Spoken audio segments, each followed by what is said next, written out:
So this week, we didn't meet on Tuesday. You got that email. Not that that would have mattered to you. Just don't look for a video from then. We did meet yesterday, and we started talking about this week multicultural psychology.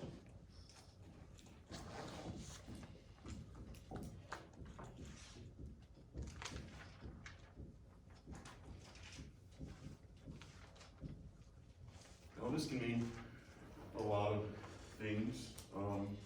Broadly, it means the effect of culture on the individual psychology, of course. In some ways, this can be the study of other culture, but generally, when we think of multicultural psychology versus what we might call just cultural psychology or sometimes cross-cultural psychology, generally we're thinking about multicultural psychology. We're thinking about the sort of combination of cultures within a system, within a place, and how that is affecting the psychology of the individual. So yesterday, and I always start these discussions out this way, at least when I'm in charge of the class. So yesterday we talked about whiteness. We talked about what it means to be a white person. We talked about how we identify white people, and we talked about what privileges and perhaps some disadvantages that go along with being white. I always start the conversation there, and you'll hear me say this in yesterday's video, because usually when I'm talking about these things, I'm talking to mostly white people. Yesterday I had 3 students. They were all white as far as they told me. And so I always find it to be a strange thing that we're going to have a conversation about, in this case, race, where we are talking to white folks, but we don't say anything about whiteness. We don't say anything about being white. And so I start there. And so yesterday, we talked about, I asked students to complete this sentence, and I do encourage you to just do it for yourself when you're watching the video, to think about what it means to be white in America. Finish that sentence. In America, being white, ... So we talked about a few things. Some of the students in that class said, well, it's no different than any other race. Some students in that class said, being white has no culture. And so we talked through some of those things. So do check that out, because that, I think, is a really important piece of this conversation. One thing we also did, that I'll just show to you real quick, is look at this website called thewhitenessproject.org. We didn't watch any of these, but we did just look at the guy doing an interview about how and why he created this. If you're interested or it's important to you, was created by a white guy. He was interested in exploring what it means to be white, and he talks about how this is a construct. This is an idea that is often overlooked, that is often sort of forgotten about, as if folks who are of color, if you will, have some culture, that means something, but if you're white, it sort of is an absence of something. And he wanted to counter this idea. Because in truth, right, whiteness does have a culture. We looked at yesterday the breakdown of really ethnic groups in the United States.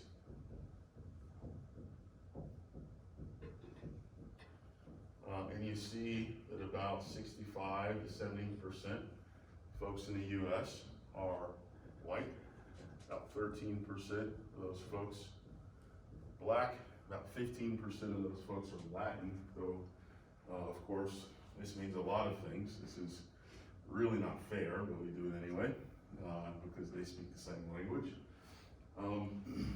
And so really some of what's going on here is just sort of a numbers piece, right? Because this is the largest population, it seems like, it just seems like the environment more so than it seems like a specific culture. But what you have to understand is the broad culture probably is white culture, right? The things that seem like, oh, that's not a cultural piece, that's just what Americans do. Sometimes that may be true, But other times there's sort of this blindness because you just see most people doing it, right? And therein lies the culture.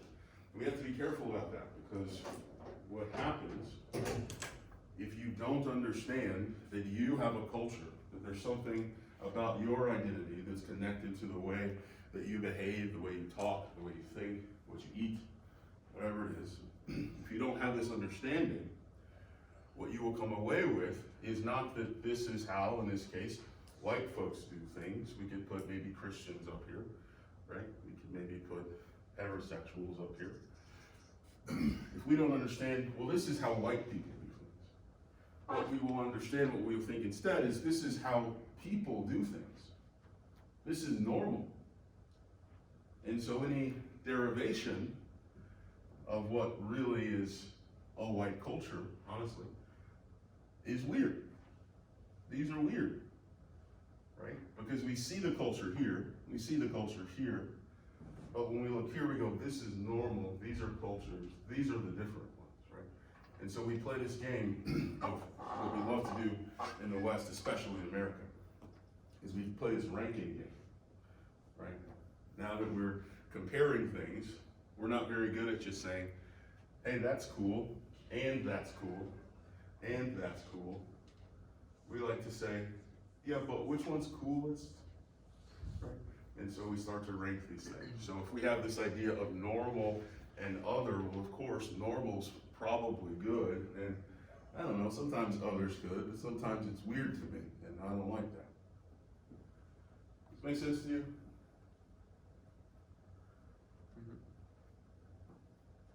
Make sense to you? Yes.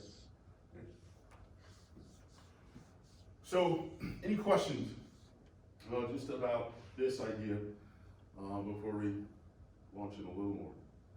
I will ask you to participate today. This is usually a very discussion-based class. I told my class yesterday.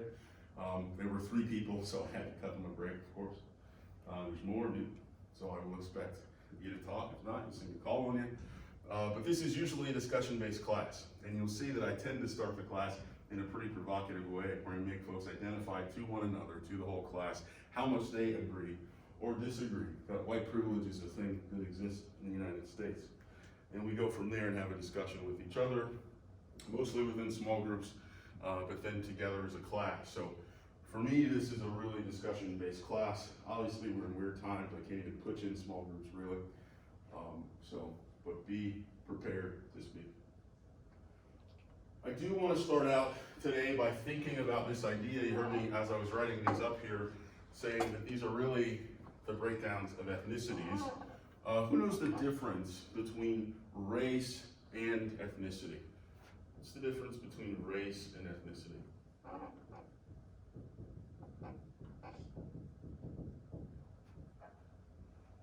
Yes? Isn't race like directly related to your skin color, and ethnicity is where like your lineage is from, like where your family's from? Perfect. And so when we're talking about race, really this is sort of a made-up construct. We'll talk about that here in a second. Really, if you start to dig into it, it doesn't really mean anything. It means a lot if you zoom out, of course, but when we start to look close, you start to see that that's going to fall apart. But ethnicity is a little bit more stable, right? Ethnicity is really asking folks, where do you hail from? What's your lineage? What's your heritage, right? And so we mix these things up, but what's the ethnicity of these folks? What are we talking about? Who are we talking about? Caucasians? Well, we're going to talk about that word. Don't let me forget. But no, Caucasian. Europeans? That's what we're looking for. Well, in the U.S., we're going to call them Europeans. Or Americans. Right, we're going to say European American, right? Or we're going to say of European ancestry. Right? Here, of course, we're talking about African Americans. Talk about that. And then here, of course, we're talking about, well, again, this isn't really fair, right? Because we're talking broadly about Central Americans, but we can also be talking about South Americans. And if you really extend it, we may be talking about Spaniards proper, right? Folks from Spain. So this isn't really fair, but we are basically, I think we would agree, at least that these are Central Americans. And then depending on how you think about it, South Americans, probably excluding Brazil because they don't speak Spanish. But it's really, again, it's sort of a mixed bag here.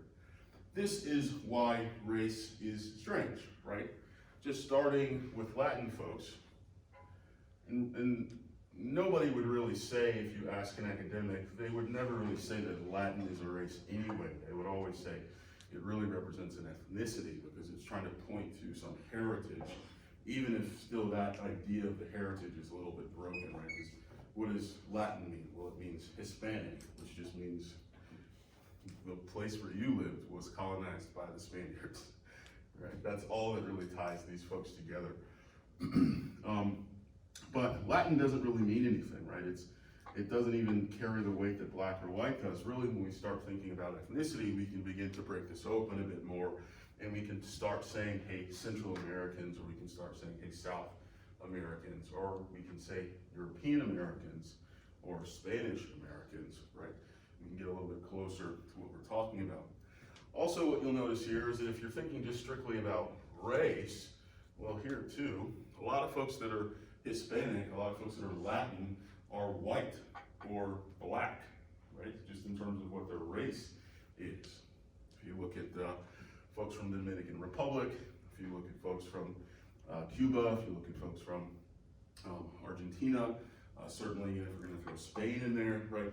But there isn't really a race there. We really are still just talking about basically, in this case, a language, but when you get down to the ethnicity, we can start to specify what we mean.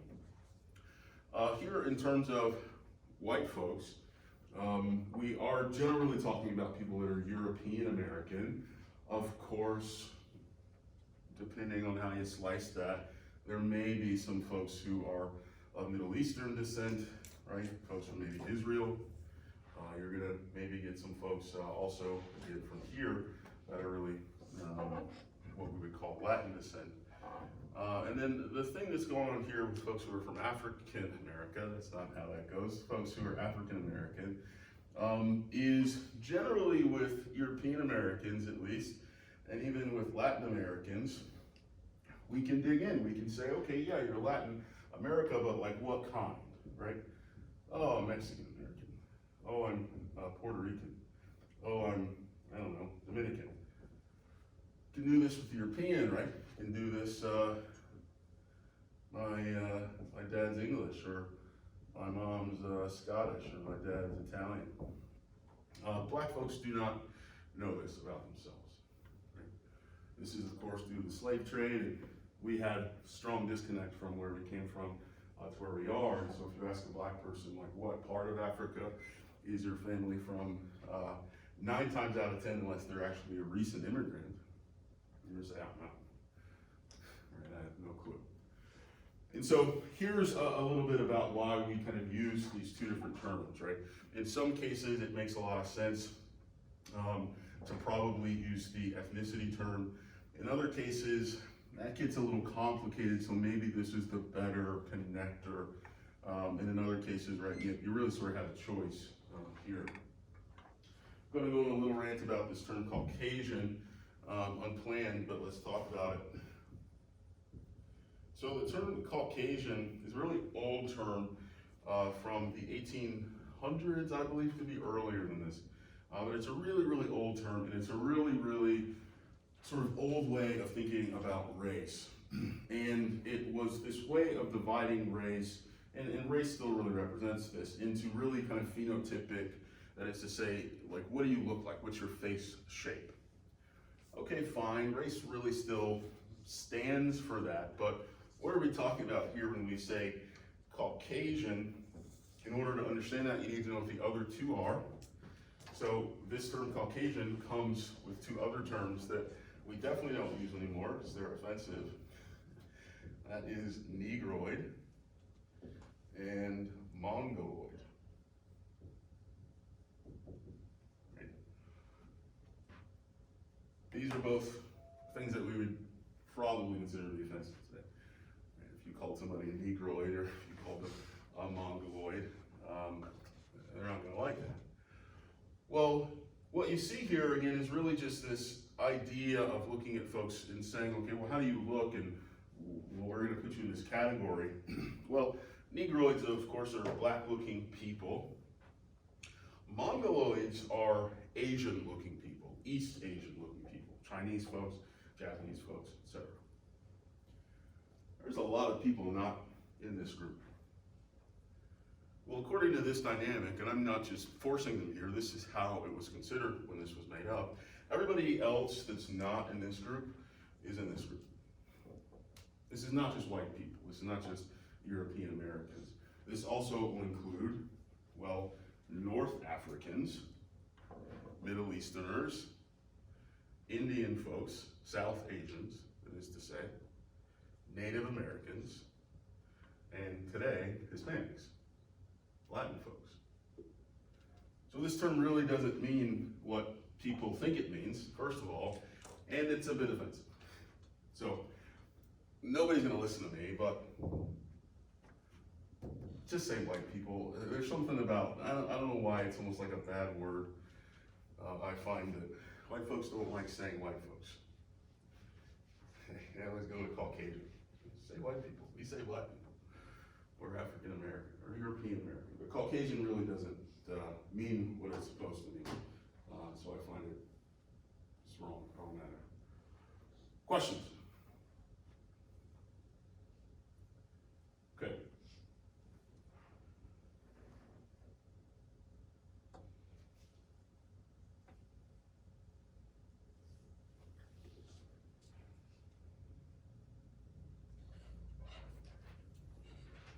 So,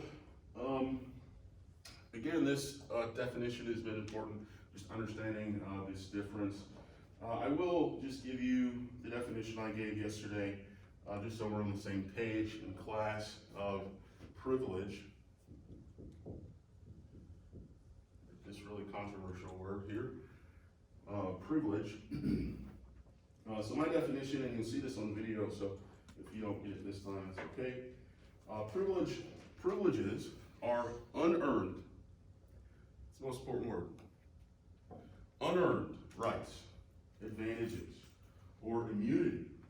Unearned rights, advantages, or immunity granted or available only to a particular group or individual. Unearned rights, advantages, or immunity granted or available only to a particular group or individual. The focus on that word unearned is important, because when we're talking about privilege, we're not saying, you pulled yourself up by your bootstraps and that should be taken away from you. What we're noting, and it's really not an accusation, it sounds like it sometimes, and I would argue with those folks, but it's not an accusation, it's an observation. That privilege represents things that people get, that they can do, that they don't have to do, by no virtue of their own work. They just showed up and got it.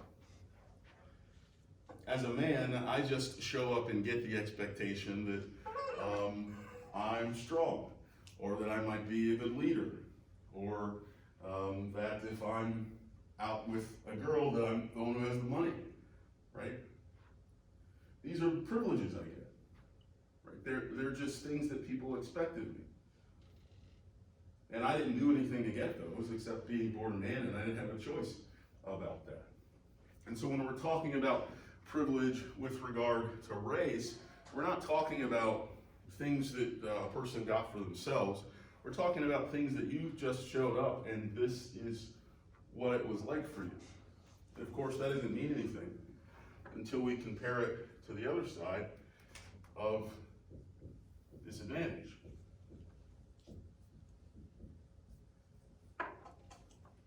Right? Which is unearned detriments, basically. Just flip everything that I said around. You didn't do anything to get treated that way, but maybe you have to pay more, or maybe you have to follow more rules, or maybe you're not allowed into certain things. And you didn't do anything to, it's not like you went to prison. Not like you know, had something that somebody's punishing you. Just, this is who you are, and you showed up, and this is what you got. So these are the things we're talking about, and you'll see at the end of last class, I really stressed this idea that privilege, again, is not an accusation. It's really just an observation, and it's an observation. If you're a religious person, you can think of it as something like grace. You can think of it as something like, hey, somebody smiled down on me. How can I put this to good use? How can I make this of a benefit? How can I not hoard this? Or at the very least, how can I be humble about it, right? Again, it's not an accusation, but you gotta be honest. So I'm gonna give you just a couple more terms, and we're gonna look at some stuff, and then we're gonna discuss some stuff.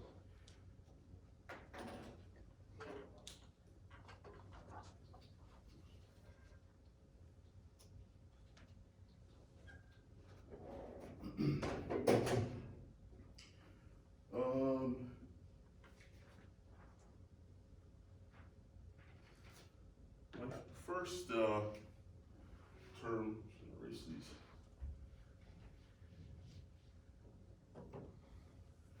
Something that we call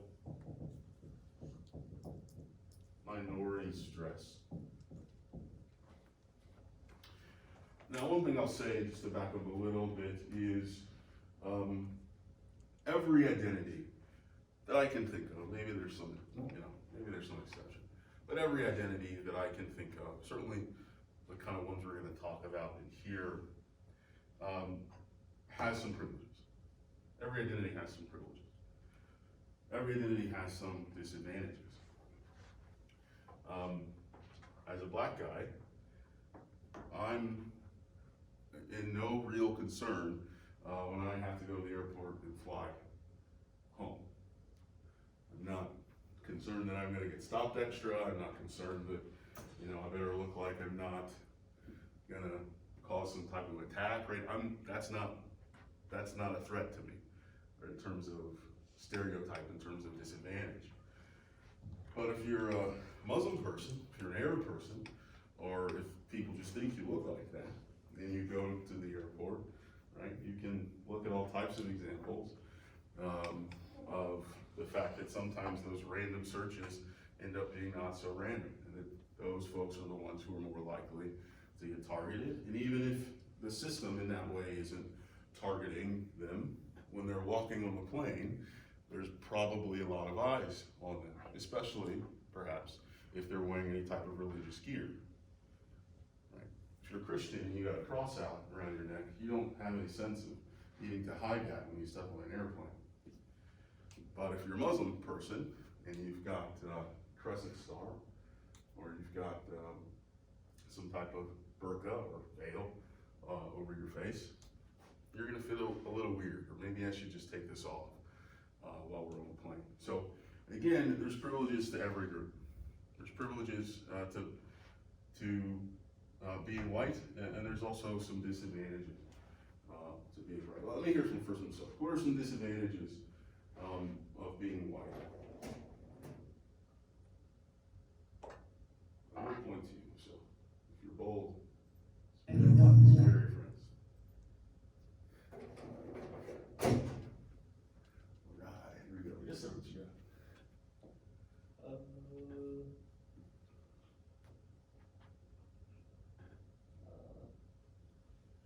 It's tough. What you got?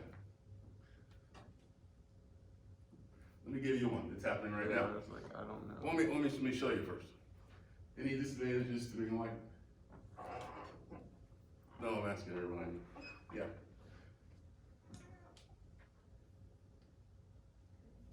You don't know either? Yeah. Well, Is the fact that like we're all scared to say something? yes, there it is. Right? If you're a person of color, you can probably have a conversation about race a little more easily, right? In a mixed or open company. We're gonna feel a little bit less about that than if you're a white person. Now, that's just my observation. I'm not a white person, so I don't know, but that's how I tend to see it play out in my classes, amongst my friends, amongst my colleagues, etc. And There's a bit of, I don't know if you would call it a disadvantage or a privilege, but there's a bit of a privilege, I guess, if you want, if you're a person of color and you bring these things up. It's gonna be heard a little bit more, at least in that context. Again, it maybe depends on the environment. So we'll come back to some of these things after I give you some examples of how we can begin to think about these ideas of privilege and disadvantage. So minority stress is this idea that if you're a minority, and again, we're not necessarily just talking about race, this could be applied to gender, this could be applied to sexual orientation, this could be applied to religion, etc. If you're a minority, there's these little things.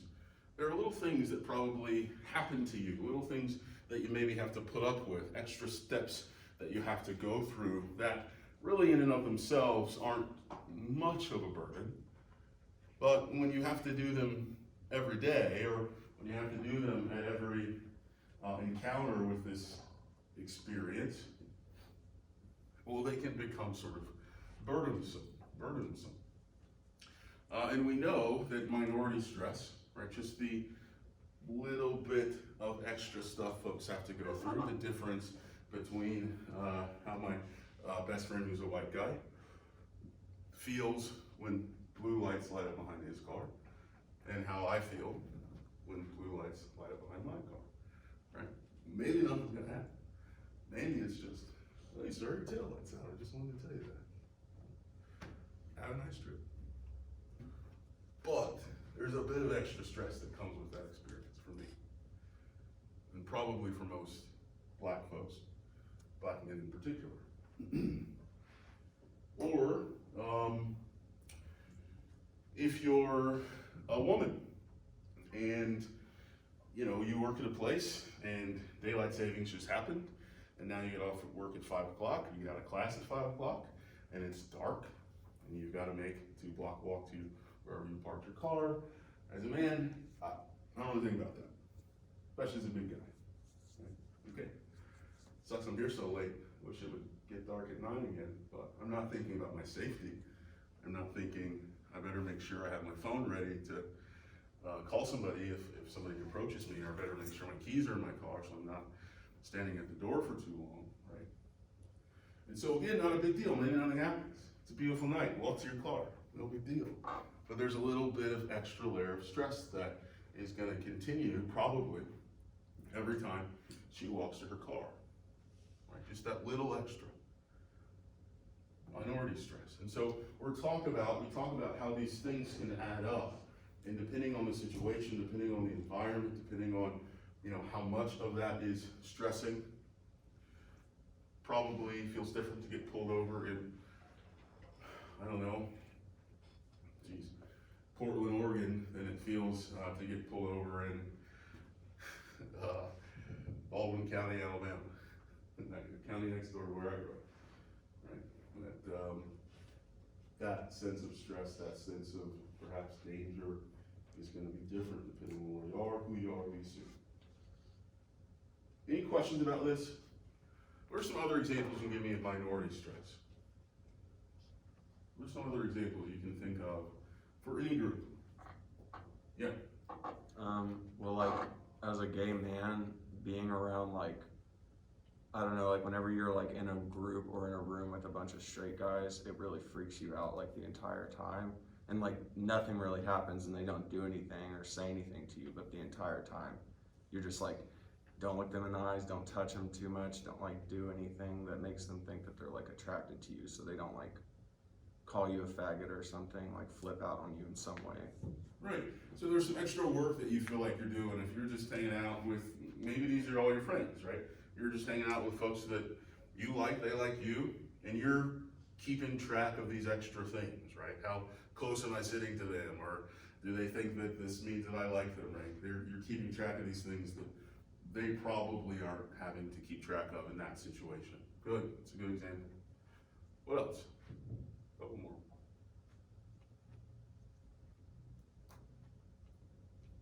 Thank you.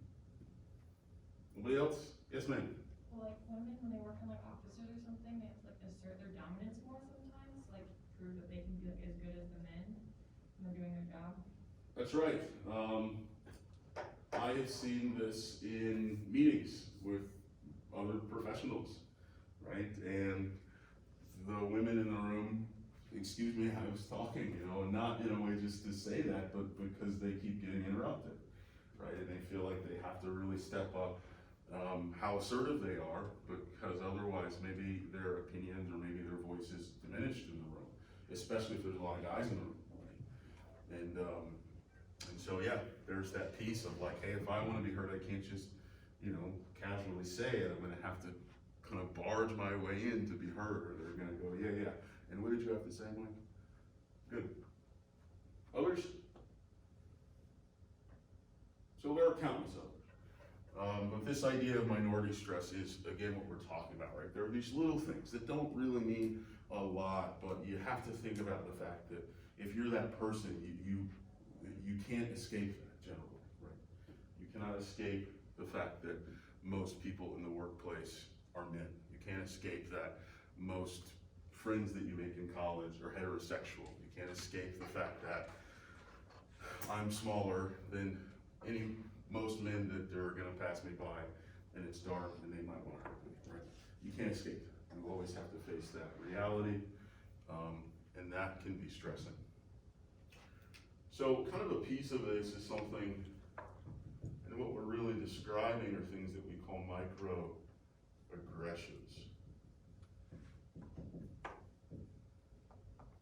They don't have to be the same thing, but often microaggressions lead to minority stress. I don't necessarily love the term microaggressions. It seems it's a little accusatory for my taste, but the idea is pretty sound. So rather than give you a definition, let's get one of these videos out of the way and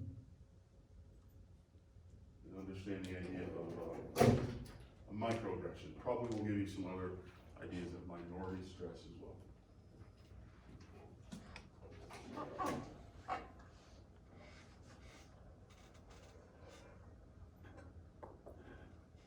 People who still don't think that microaggressions are a problem. Oh, you're so well spoken. Oh, just imagine, instead of being a stupid comment, a microaggression is a mosquito bite. Ugh, it's a compliment. Mosquito bites and their itch are one of nature's most Instead of being a stupid is a mosquito bite. Ugh, it's a compliment. Mosquito bites and their itch are one of nature's most annoying features.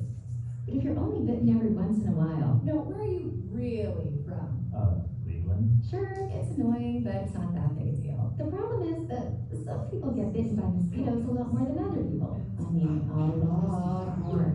Whether it's on a date, Oh, your English is so good. Excuse me? going grocery shopping, Everything happens for a reason. Just by now. commuting to work, So when you gonna have a baby? watching TV, We have to keep electing things for culture and history. or just walking down the street with your partner. I couldn't even tell you were gay. Mosquitoes seem to pop up Do you everywhere. know John can be shopping at my local back? I was here too. And getting bit by mosquitoes every goddamn day, Touch your hair. multiple times a day, Can I touch it? is fucking annoying. That makes you want to go ballistic on those mosquitoes, which seems like a huge overreaction to people who only get bit every once in a while. It's just a mosquito bite, who cares? Just another angry black one. Of course, beyond just being annoying, some mosquitoes carry truly threatening diseases that can mess up your life for years. Astrophysics? Maybe you should try this challenging major. Ow. And other mosquitoes carry strains that can even kill you. Looked like he was up for trouble, okay? I felt threatened. So next time you think someone's overreacting, just remember, some people experience mosquito bites all the time. Oh, so exotic. Wow. And by mosquito bites, we mean microaggressions.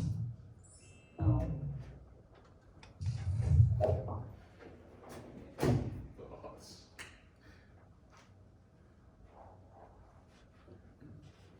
Yes, ma'am, what did you think of that?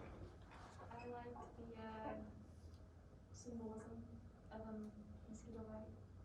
Why? Say some more. Because I feel like everybody can relate to a mosquito bite, even if you don't get them very often. and then she turns it into microaggressions, and it made me understand better, I guess.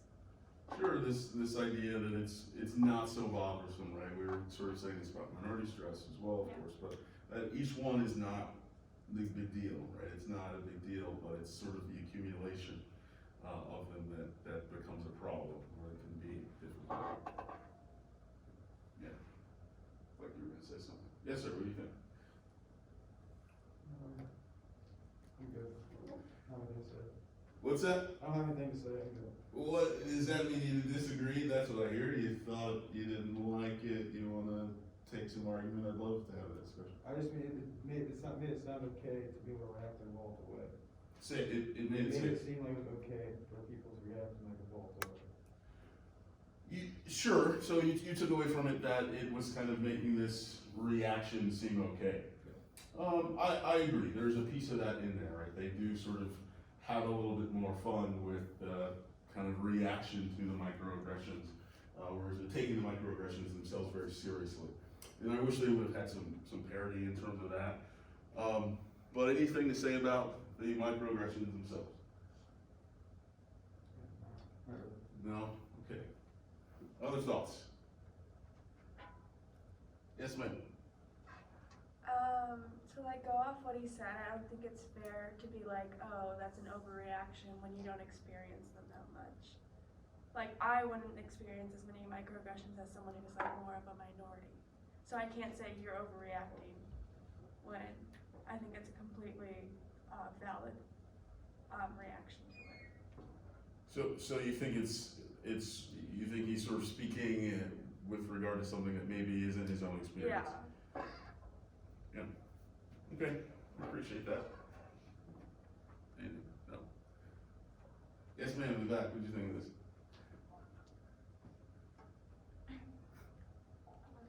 Tell Charlie you're ready, come on.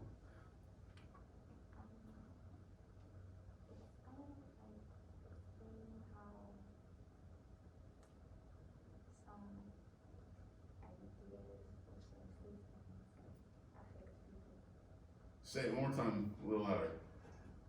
It's kind of explaining how some statements like affect people more often than actually their lives. So I think I heard you saying that these things seem to affect some people more than other people? Yes. Is that what she said? Yes. Very cool. Anybody else? Yeah, so think about that. Well, let's try something out. What are some microaggressions against white folks? We talk about this? What are some microaggressions that white folks have to deal with? I don't know. Anything? You can't think of anything? Yes, sir. Well, like if someone's Southern and they have like a country accent, a lot of people would like assume, I don't know if this is a microaggression really, but a lot of people would assume they're racist because they have like a Yeah. Southern accent. Agreed. I think that's a bit of a microaggression. One thing I hear from some white folks is that it can be, I don't know if this is a microaggression, it may come up more to what we're gonna say next, but that folks maybe just assume you're racist, you know, accent or not, right? And may come up to you and start saying, hey, you know, what about these folks or whatever it is. And there's not really any reason that they should assume that about you, and yet they make that assumption, or certainly from another racial group, right? Just assuming that a person is racist, right? That's a microaggression. Just because I'm white, I'm X, Y, or Z. So again, I want to keep track of this. There are privileges and disadvantages, right? But this video here does point out that if you think about it, if you kind of zoom out, we have to maybe realize that some folks are experiencing those mosquito bites a little bit more than others. But it's not something that, you know, if you're a man, if you're a white person, if you're a straight person, if you're a Christian, etc., that you've never had to experience. If you're a Christian, there's probably a lot of things that get microaggressed against you. You're shaking your head. What are some microaggressions against Christians? Like, they're like, homophobic or something like that. Right. They just assume automatically that I don't like accept those people and stuff like that. So people may assume some things about your beliefs, some negative things about who you are, how you might treat them in your beliefs, right? And again, not probably a big deal on a day-to-day interaction, but if you had to encounter that all the time, right? Every time you walked on a plane, you can't get on this plane, he's gonna shoot a gay guy, right? There, that would probably get a little hard to handle. Okay, we did this. Last one is something called, this was really what I was talking about, is a stereotype threat.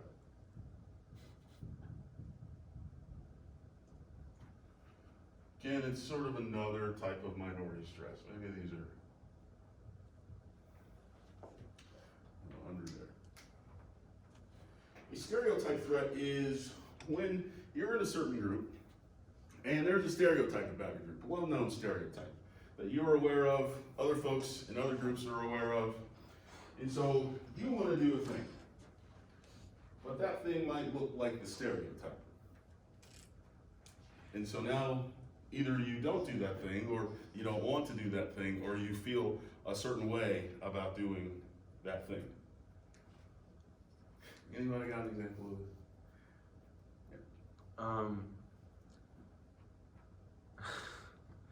Well, like, so like, for example, say I'm walking down the sidewalk. Well, I guess I'm just an anxious person in general, so like most people that walk by me, I'm probably like watching them a little more than most people are. But like, say like someone's walking down the sidewalk and they look suspicious, like they're like kind of tweaking or something, but they're black, like I might kind of think like, oh, am I just assuming they're suspicious because they're black? Or like, so I won't even think about it, I'll just shut that thought off and just not even worry about it. Sure. I don't know if that's like the kind same of thing. It would, you sort of called yourself out on it, and I hear you saying that there's this way in which you're trying to avoid the stereotype of white folks being racist against, or assuming things against about black folks, and so you kind of don't want to even go there because and it's not it's like not because I was looking at someone and thinking like, oh, he's black, like he must be suspicious, like he's doing something that, or she is doing something that's making me like question them, like I don't know if when I say tweaking, you know what I'm talking about, but like but like I don't know. Good. I think that works. Other stereotype threats. You want to do something. Oh, there's a great one I always hear. You want to do something. Maybe you want to try something. And you're like, gosh, if I do that, I'm just going to be another one of those. Anybody get this?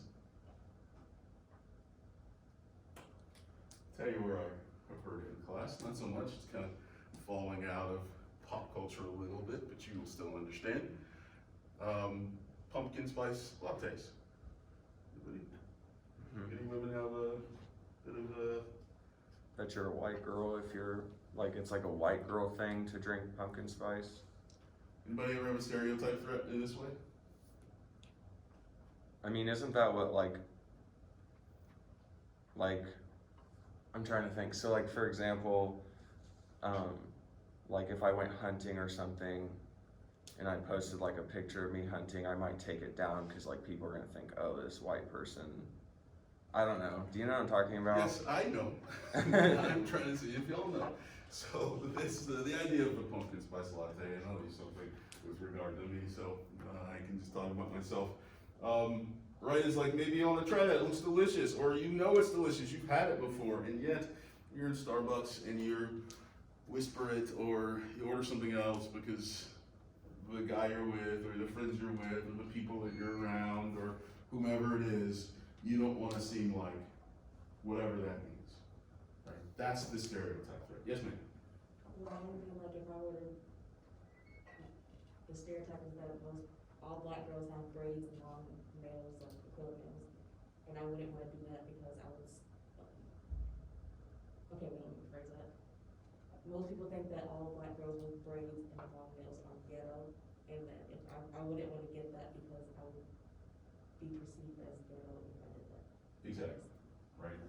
This idea of, that kind of looks cute, or I'd like to try that, or maybe it's just for fun, or whatever it is, and yet you feel like if you step into that, right, you're just gonna confirm some stereotypes, and so there's this way in which you step away from. Like, I don't know if I can do the thing that I wanna do because I don't want to confirm what people might be thinking about me. Others?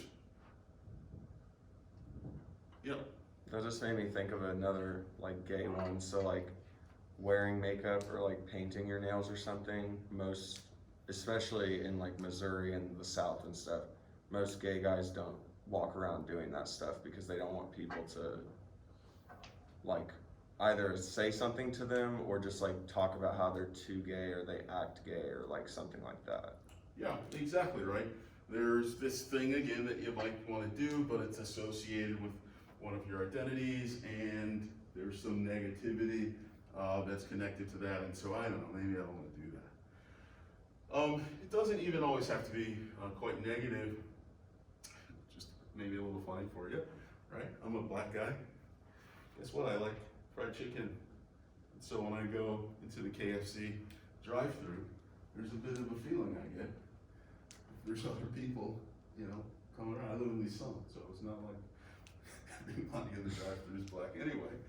And so it's like, oh man, does this make me look a certain way? It doesn't matter, of course. It has no bearing on my life really in that moment.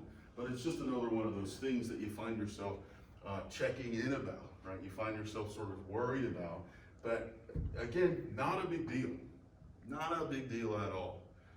But that's a little bit of an extra thing I have to do. It's a little bit of an extra step to just go and get some chicken after work or whatever. The thing I said about people assuming that white folks are racist, there's also some stereotype threat in there, right? As well as that other kind of minority stress. One thing I talk about in my abnormal psych class is, and this isn't a term that we really recognize or have recognized in psychology, but I think it's something. I spend a lot of time when we're talking about depression and suicide, talking about how more men kill themselves by, it's like a magnitude 6 to 1 compared to women, and of those men, like the vast majority of them are white men. So white men are the group that is most likely of any group to kill themselves. And so I sort of start asking questions like, what's going on with that? Especially because what we end up seeing, and this is where I connect minority stress, is that black and brown folks and women are more likely to be depressed and more likely to have mental disorder. And yet white folks, white men in particular, are more likely to commit suicide. And so what's this about? And we come up with some examples, but one of them is this idea that if you don't have any of these things that you're maybe thinking about, concerned about, worried about, that one thing that can sort of happen is that you're not really used to failing. You're not really used to the pressure of this day-to-day grind of what it's like to keep moving forward. And so while we see that people that are black and brown and women are more likely to get depressed, they're more likely to come out of that depression, right? And it's my theory that it's because they sort of face this stuff all the time, and they sort of have learned, and we know this. There is a sort of psychological vaccine that you can put yourself through. The more suffering you endure, the tougher your spirit is. The tougher your spirit is, the more you suffer. And so these little stresses, I think, do lead to some, I don't know if it's a benefit or what, but they make these folks more depressed, but they seem to be able to recover from that depression more often. And while white folks and white men in particular are the least likely group to get depressed, when they do get depressed, it tends to be really serious. And they tend to take it to the ultimate end. So I think there's something to anyone calling majority stress, which is to say, you've got a lot of expectations on you. If nobody said, well, you know, it's okay, 1 out of 3 black guys goes to prison anyway. You didn't get into graduate school, but you did pretty good, right? If nobody's giving you these backhanded outs, right? It's also a microaggression. But it's also telling me like, oh, okay, I guess it's fine that I didn't achieve my dreams. I don't imagine, for better or worse, I don't imagine that white guys hear that as much, or that type of thing. And so I think when things get bad, the fact that they have a lot of expectation on them can make things a little more serious. Thoughts about that? Yes, sir. I feel like nowadays there's a lot of stress every day too, with that majority stress. Like I know for me, I have to watch, I think about what I say in a group of people so carefully because they think nowadays everybody's trying to make an example of somebody. Sure. It can be twisted to be racist or homophobic or sexist at all. So I think nowadays it's leaning more towards there is a daily stress of just being so careful what you say. Agree. I agree with you. Let me frame that a little bit, and I want to validate what you're saying, and I want to frame it a little bit too. I think you're absolutely right. I think that in a different time, probably 15, 20 years ago, right, having this conversation might have went a different way. Just general conversations about race that you see would go different ways, just in terms of who's speaking and what's being said, this type of thing. And so I absolutely get a lot of folks who are, I don't know if it's whiteness or conservative or male or whatever it is, right? But they are feeling this sort of pressure about how they're talking and maybe, you know, phrasing it as being politically correct and this type of thing, right? Having to be careful in these ways. That's tough. Let me say that. I want to contextualize it for everyone though. But the stuff that I'm describing, the stuff that you're describing, is stuff that people of color, women, have always had to do in this country. Right? Being careful what you say around the majority, being careful what you say around, I don't know, your husband, right? These type of things. And so, it is my hope, you know, and I think, again, sometimes these things come across really accusatory, but it is my hope that through that struggle, that I think white folks, in particular white men, are beginning to have to face, that there comes some empathy and not some defensiveness, some sense of, I get it, right? I get what it's like to be silenced. I get what it's like to not say exactly what I feel. I get what it's like to not get to be myself in a certain space. So I appreciate you saying that. All right. So I'm going to show you this last thing. I want to show you a couple things, but the one that I think is probably most telling is the one I'll show you. I will leave this video here. Let me just describe it to you real quick. We can watch it while I'm talking. So this is called the Black Doll Experiment. It was done a really long time ago in the 1950s, and then I think repeated again here in it's like early 2000s, 2007.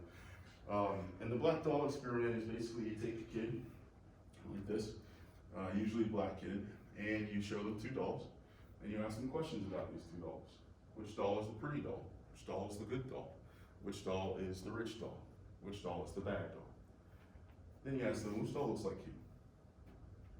Right? And so what you see here is these kids being asked, and when you see them making this kind of tally face, and then they point to the black doll, usually that's after they've sort of realized kind of what they're doing, right? This sort of sense of I keep picking the white doll to be the good person, and yet when I have to think about, well, what do I look like? They obviously have to point to the black doll.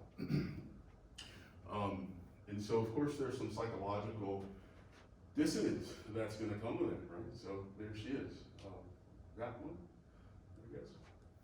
There's some psychological dissonance that comes with that idea.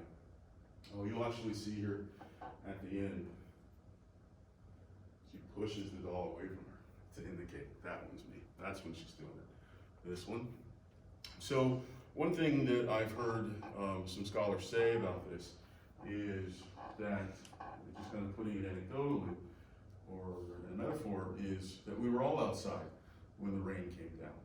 Like everybody got wet in a culture that has some bias towards one race, one gender, one sexual orientation, or another, such that if you think that children, if you think that people of color escape this system of who's better, who's good, who's worse, who's dangerous,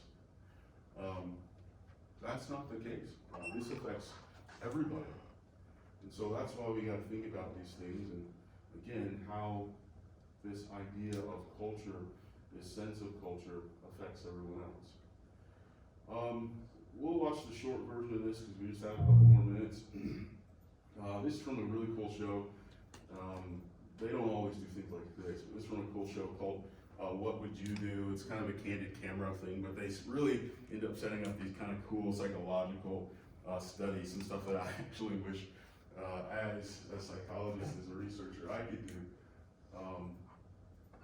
But this one in particular is looking at what's going to happen if you put a bike and you chain it to a fence in a park or a pole or whatever it is, and you get a white guy to go steal that bike, and then you get a black guy to go steal that bike, and you get a white woman to go steal that bike. What are people going to do? Right?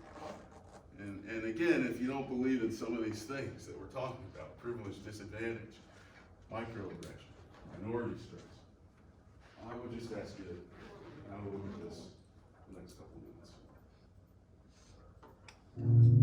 You see this and you wonder, did he lose his keys or is he blatantly stealing that bike?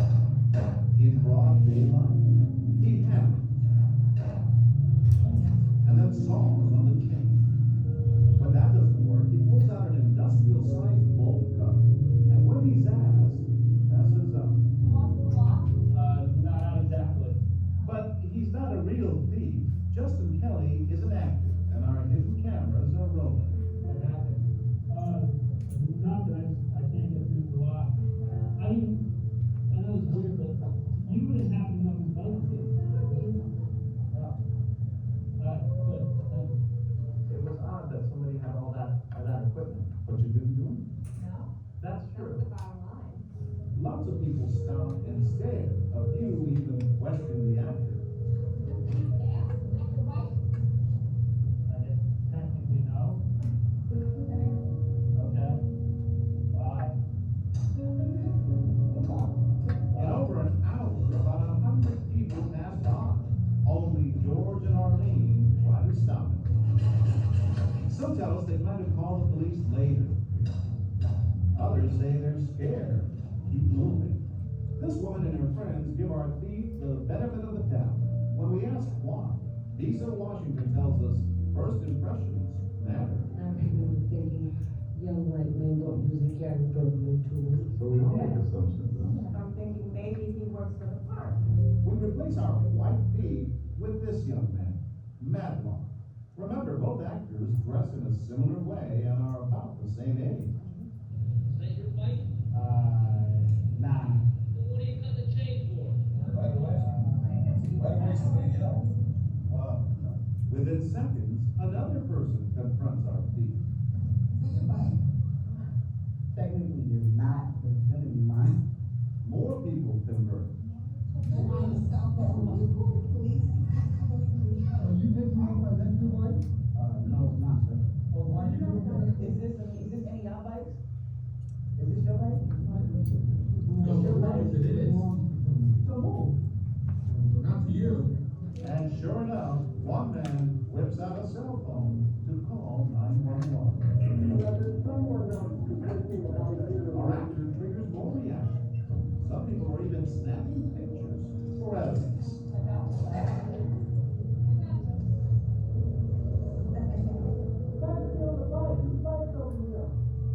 Once everyone moves away, we reset our cameras. And within minutes, another outraged man is yelling. Did you try and steal that bike? Excuse me, sir, but the bike's been here for days. Like, no one's gonna take it. Well, that's not your bike, then. Yeah, you can't just come in and take something from somebody. Excuse me, sir, I don't know. Okay, I'll just take it.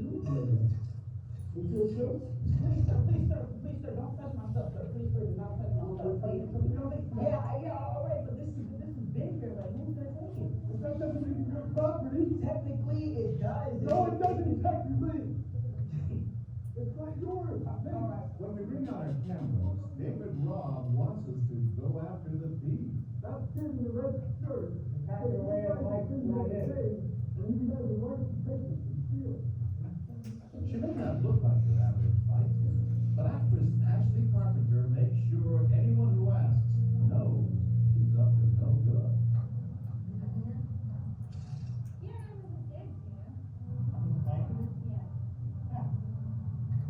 With a little help from Ed Fitzsimmons, the bike chain easily falls away. Oh my goodness, what a strong man you are. And he isn't the only man who stops in his tracks. What's this guy thinking?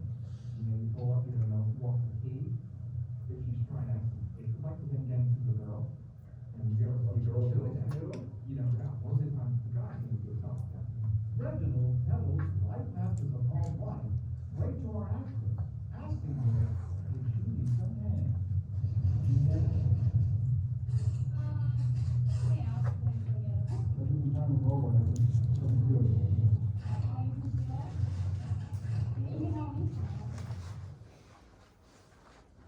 So again, there's a pretty long clip of